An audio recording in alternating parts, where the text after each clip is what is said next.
la maison dans laquelle tu es n'a pas la paix, que faut-il faire? Et surtout que tu es embrouillé par ta belle famille qui te fatigue sérieusement, que faut-il faire? Surtout ne les maudis pas, surtout ne les insulte pas, surtout ne les critique pas, mais bénis la source de mariage. Ça veut dire dis du bien. C'est-à-dire, comment tu fais? Souviens-toi des bienfaits. Tu dis non, ma belle-mère là, il n'y a pas un bienfait. Non, il y a un seul bienfait, c'est qu'elle a engendré ton mari. Yes. Si elle n'a aucun bienfait, au moins là, toi, le monsieur là, tu l'as rencontré, il avait déjà près de 20 ans. Dans ces 10 premières années là, tu n'étais pas là.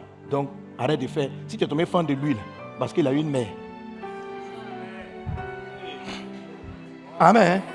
Donc, ne fais pas comme si tu l'as rencontré en direct, il ne vient pas de quelque part. Que sa vie a commencé à partir de toi. Sa vie n'a pas commencé à partir de toi. Il a une source. Maintenant, il se trouve que la source est blessante. Que faut-il faire? Repars là-bas. Même si tu ne peux pas partir physiquement, avec ton âme. Et puis, souviens-toi. Dis à ton âme, mon âme, bénis ma belle-mère. Et si tu ne donnes pas l'ordre à ton âme, que tu as une âme qui veut constater, ton âme va dire, laisse-moi lui dire 3 mots. Tu dis, mon âme. Mais pourquoi David dit à son âme, c'est forcé? Pourquoi forcer quelque chose qui va être fait naturellement? Ce n'est pas naturel. David voulait se plaindre de Dieu. Il dit, hé petit, mon âme, bénis Dieu. Comment tu as fait? Même si aujourd'hui tu avais passé par les épreuves, souviens-toi de ses bienfaits. Il t'a sauvé, non? Il a décanté, là, il y a une situation, il a décanté, non, ouais. Je te dans la galère, il t'a dit, non. Souviens-toi de ça. Et puis bénis-le.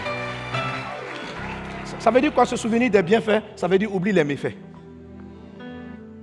Ne te focalise pas sur les méfaits. Est-ce qu'on est ensemble? Donc si le seul souvenir que tu peux avoir de ton beau-père, c'est d'avoir engendré ta femme, focalise-toi là-dessus. Parce que si tu craches sur la source, autant que tu dis du mal, le mal va rester dans ta vie. Tu dis non, je dois dire 3 mots, je dois dire 3 mots. Mais depuis que tu dis 3 mots, est-ce que ça a amélioré quelque chose? Et ma mère va comprendre. J'ai dit, depuis que tu as fait ça a marché. Donc change de méthode. Prends la méthode d'Élisée, inspirée par Dieu. On retourne dans la source et on fait du bien à la source. On ne lui fait pas du mal. Tu es béni au nom de Jésus.